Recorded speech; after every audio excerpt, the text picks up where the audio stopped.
E depois vieram as tintas, né, os pastéis. Mas o meu primeiro contato foi com o caderno de desenho e com lápis para desenho.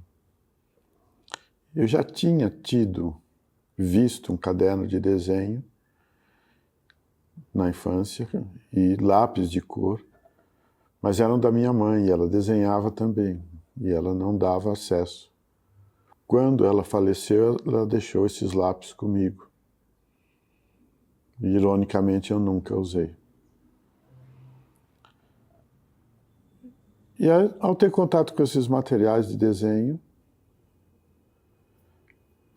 eu comecei a ver possibilidades, né, de luz, principalmente. Eu conseguia desenhar fazendo variações de tom, um princípio de luz e sombra no desenho, que até então não tinha ocorrido. Em que idade você tinha? Isso ocorreu por volta dos 14 anos, mais ou menos. E como você dava luz e sombra no desenho com lápis?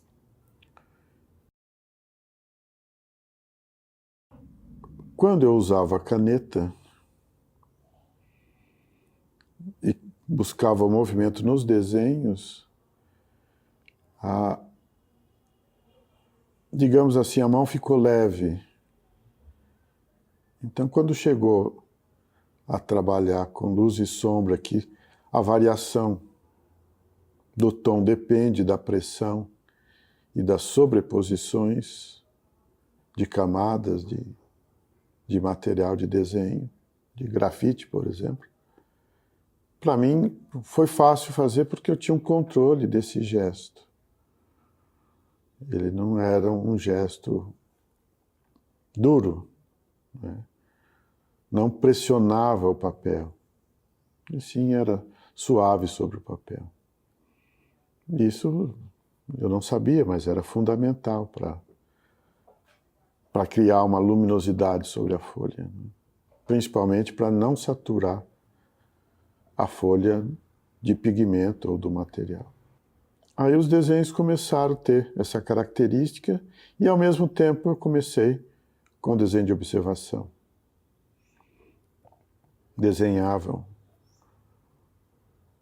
o meu quintal, né, as galinhas que meu pai tinha, os passarinhos, a vegetação, desenhei muita vegetação.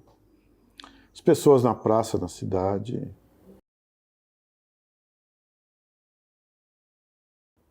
E aí foi tornando o desenho também um meio de compor esse cotidiano, ou seja, criar uma cena para o cotidiano. E essa cena estava embutida já de um princípio de luz e sombra.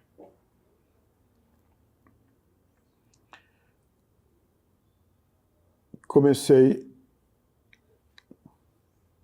a ter contato com algumas pessoas na cidade que estavam precisando de gente que desenhasse para um tipo de propaganda. E eu comecei a fazer esses desenhos para propaganda, mas como uma ilustração. E aí cheguei até uma gráfica onde esses desenhos, né, depois de uma arte final, eram impressos. Aí nessa gráfica, que era também uma loja de material escolar, desenho, escritório, eu comecei a encontrar tintas, telas. E aí, com o dinheiro que eu ganhava, eu comprava essas telas.